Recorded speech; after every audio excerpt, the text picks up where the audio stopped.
Well, you know what, guys? I'm going to take Ja's apology at face value. I'm going to say he's apologized. He apologized. He's sorry for the things that he's done in the past. And I'm going to say everything that happened before that apology was the old Ja. I believe the new Ja will go down a different road that he was traveling on. And so I'm going to say that's the old Ja. Yeah, it's disappointing, Skip, because you have a veteran guy in Steven Adams noticing that there's something. And Shams also reported, like, everybody know who he was talking about. Yeah. He didn't call any names. But everyone that was in the meeting knew exactly who he was talking about. And instead of adhering to what Steven Adams was saying, what did Ja do? Got his bags and went out. So I'm going to say that was the old Ja. You know, sometimes, Skip, I think, guys, and that's why I say it all the time, Skip, you cannot fool the guys in the locker room. You might be able to fool some of the media members. You might be able to fool some of the outside public. But you can't fool the guys in the locker room because they see you more than anyone. You can't fool. They know you as well, if not better than your own family, because guess what, Skip? You're around them all the time. If you have a problem, they're going to know about it. If you're going out on road trips every single day, you put your bag as soon as you hit the town. You set your bag down and you're off and running, or you have your boys or someone come pick you up. They know about it. And so Steven Adams saw that this was a problem. He's probably thinking this is one of the reasons why we're 26-5 at home and we're 12-20 on the road. I'm not going to read too much into that, Skip, because I see the Golden State Warriors are 27-7 at home and they're 7-24 on the road. And I don't think they have an issue with Steph Curry and Clay and Draymond, their senior, their best players, going out on every road trip. But this was a problem, and Steven Adams sought to address it, and Ja, the old Ja, didn't adhere. Also, Skip, if you notice, people are making excuses because we know the NBA is investigating whether the gun and how the gun got to Colorado. People are saying, well, maybe he purchased the gun in Colorado. You're not purchasing a gun in a state that you're not a resident of. It doesn't work like that. Well, maybe it was a lighter. I don't think the Memphis Grizzlies are suspending Ja Morant for 2 games for a lighter. I don't think Ja Morant is issuing an apology if that's a lighter. So stop making excuses. That's part of the problem. A person can't get the help he or she needs if all people does is make excuses for them. I'm glad Ja finally realized, and maybe it took him going IG Live, because he was so tone deaf, because a lot of the issues that he had been dealing with, Skip, that we have started to hear about involved guns. He's so tone deaf, he's so oblivious to what's actually going on.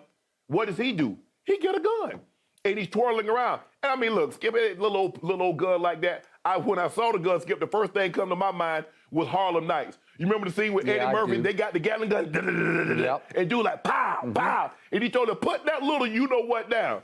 Even though it's a handgun, and I knew the NBA wasn't going to look favorably upon this. They frowned on situations like this because Ja is one of the faces of the NBA, and that's not a good look. And they're investigating to see, how did that gun get from Memphis all the way to Denver?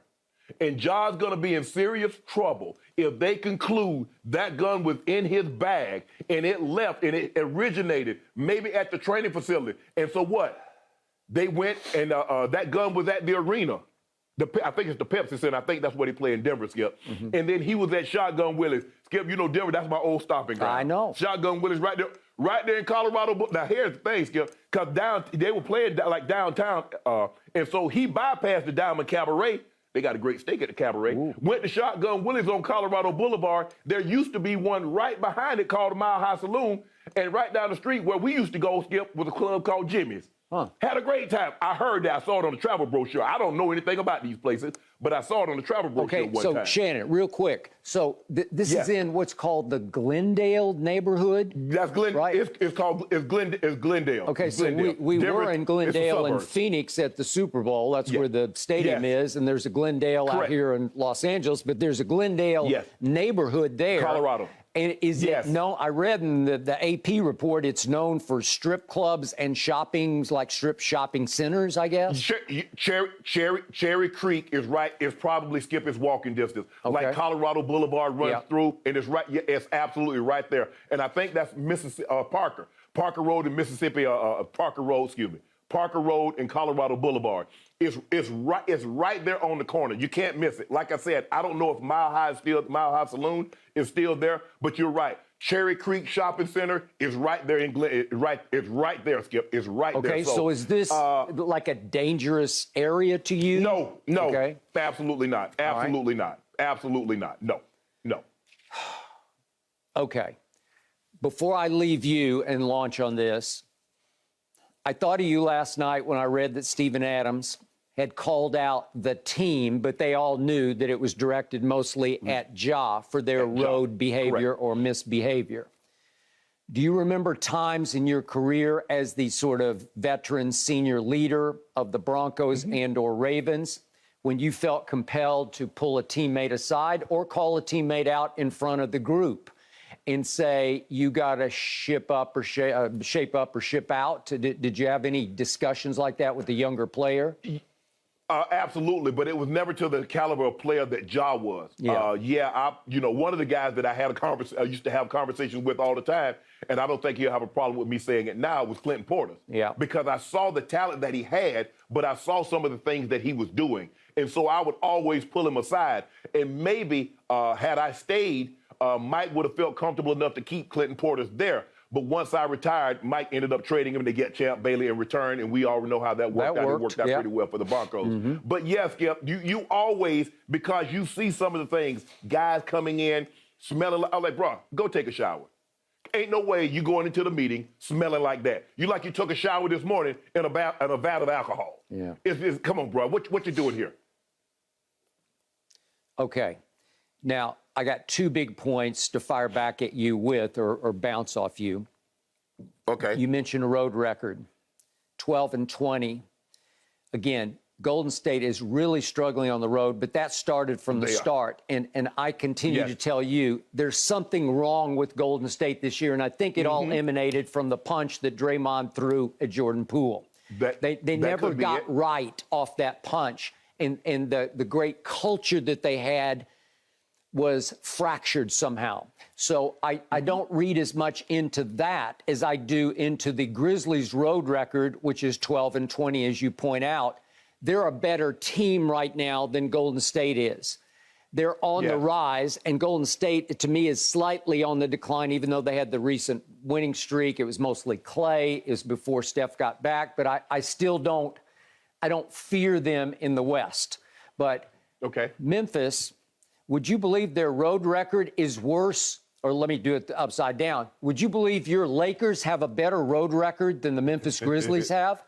That's all you need to know, because that shows you something was really amiss on the road for a very good basketball team that was virtually unbeatable at home. Not quite to Denver's level, but very good at home. But on the road, they rank 18th in the NBA in road record. Well, you can't tell me that doesn't have something to do. It's not a coincidence that we just had the Ja episodes, because I think again, Shannon, he's the best player on the team.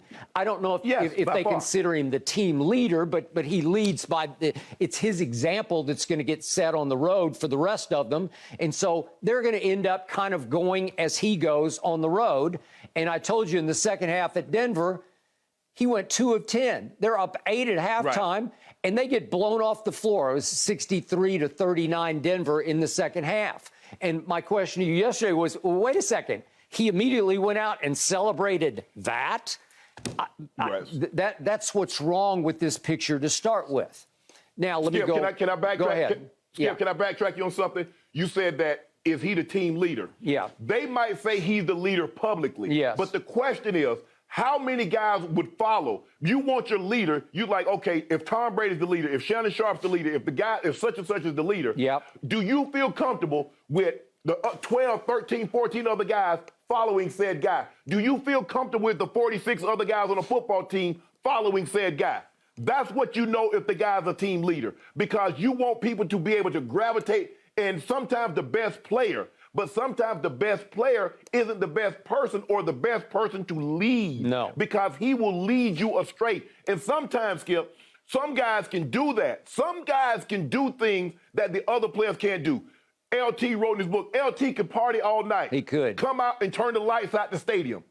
But I don't know if that's necessarily, and he was the leader just because of the way he conducted himself. Yeah. And people looked at LT like, but damn, how is he able to do that? And I wonder if LT ever saw back and said, you know what, had I done this instead of that, how much more impactful. I mean, he's the greatest defensive player ever, Skip, and we know some of the transgressions that he had off the field. I just think the thing is, Skip, is that Ja is so young and that he's so talented. I think the thing is, Skip, I don't really think he thought he was doing anything wrong, because what did they say? He ain't breaking no laws. Yeah. He ain't killing nobody. He's not doing this and that. And so we excuse the behavior that of a young man. And sometimes it could have been growing pains. But I don't think a whole lot of, you don't want those kind of growing pains. Yeah. Growing pains. We understand that comes along with being maturing. Maturity, Skip, it takes some time. Some it takes longer than others. Yeah. But I'm not so sure that you want those type of growing pains for a young man. Okay, and by the way, the Cowboy teams I covered through the 90s, the leader of those teams, and it wasn't even close, was Michael Irvin. Playmaker. Off the field, not so much. Hell had no fury like Michael Irvin unleashed after a victory off the field, after hours. But when it was time to show up and play and lead that team, he led that team. So it's like LT. It's like do as I say, not as I do off the field. Right. But when it's time to make plays and lead the football team, there was nobody better that I've ever covered, except maybe Michael Jordan, than Michael Irvin. Okay. As long as you don't have too many guys following him down that path, Skip. Michael did what he did, Michael Irvin, he did what he did, as long as you don't have a contingent. Yeah. And I think the thing is that what Steven Adams was trying to say, well, Ja, if you stop this, maybe we can stop this bleeding of losing on the road, and maybe, because, Skip, if I'm a young guy, I look at the guy that's doing what he's doing, I'm like, man, as soon as I get in the situation, that seems to be okay. That's what I'm going to do. So you always try to set a positive example. Yeah, so there's not a veteran leader on the Grizzlies except for Steven Adams, and I'm not sure he counts because he's not good enough. He's not a rising star. So when he made his comments, I'm sure ears were open, but when Ja is listening to those comments, they don't just go in one ear and out the other. I don't think they even go in one ear, because I don't think Ja's going to listen to Steven Adams. That's just me. They probably went over his head. He's like, he ain't talking to me. So, That's correct. Hey, I'm just trying to figure out when is he done, and I can get to point 8. Okay. Now, final level of this. I saw a comment last night. I was just reading the Ja thread on Twitter. All the reaction just to what had broken about the Colorado police, Denver police are investigating. Yeah. And I saw an interesting one that was aimed at me and you and several other of the commentators around the country in sports media.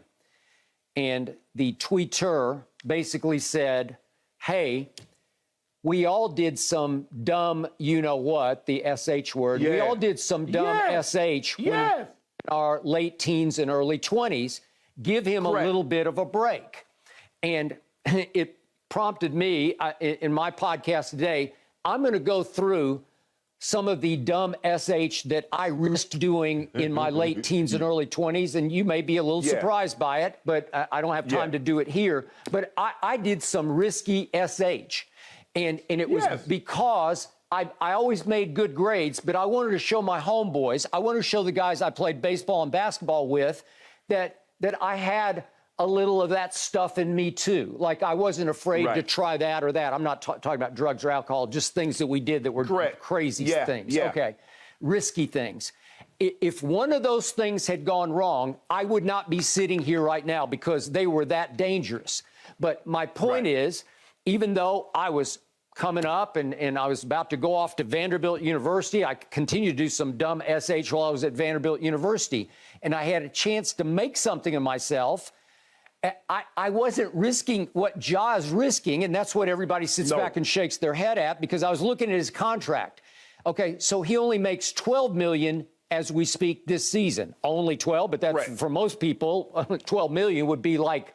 They'll never see that in their lifetime. Not in their lifetime. And I also looked this up. He's already made, at age 23, he's made $39 million. I don't know if he's squandered some of that, but that's a lot of money. $39 million by the time you're 23. Okay, now he's got the new deal that kicks in next year. It's 5 years for $200 million. So here are his salaries going forward. Next year's 34, then 36, 39, 42, and 44. That's his next 5 years that add up to around $200 million. Right.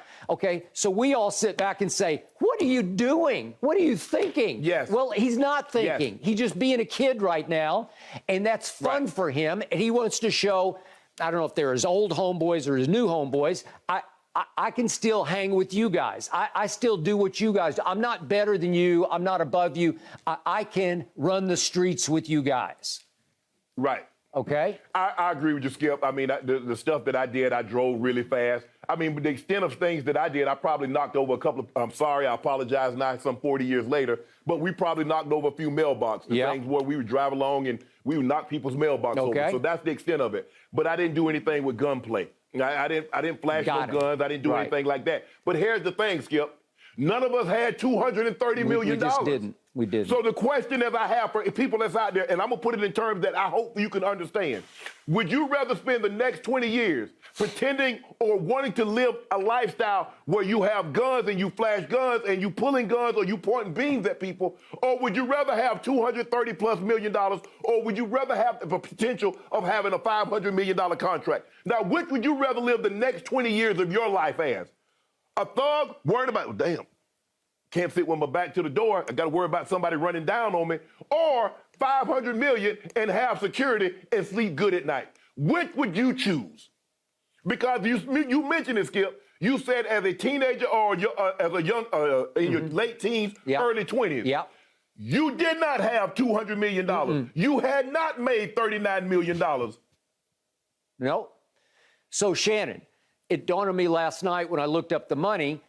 He has made $39 million, and if he's saved it, invested parts or all of it, you can argue he's already good, right? He's already a made man. I mean, that's, I don't know if you call that generational, but I think it's pretty close to generational wealth if you, again, you invest it correctly.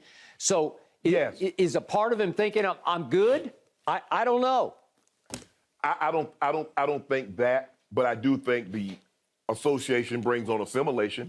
I think, Skip, when you hang, Skip, if you think about it, when people say, well, I want to hang around people that's investing, that's talking wealth management, and so now all of a sudden you start to have those ideas, you start to think like them. All of a sudden you hang around somebody that wants to be gunplay, wants to be thuggish, wants to do certain things, you start to think and do and act like them.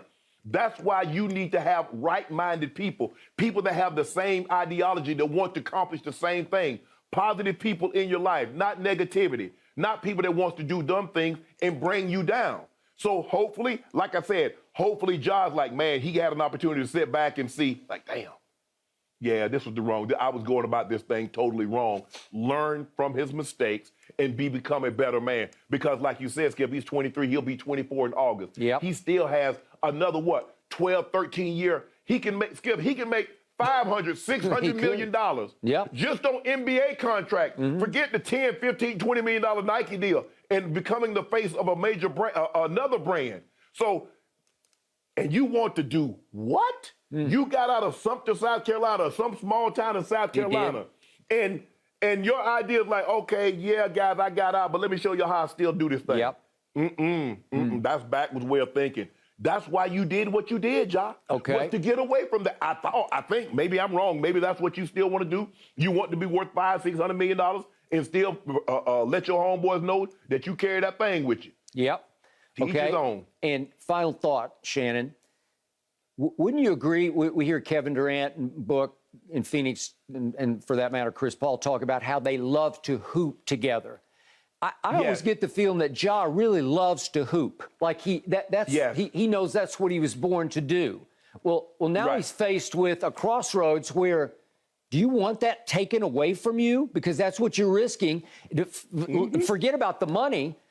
What is your happiness on earth? It's playing basketball in the National Basketball Association on national TV almost every night.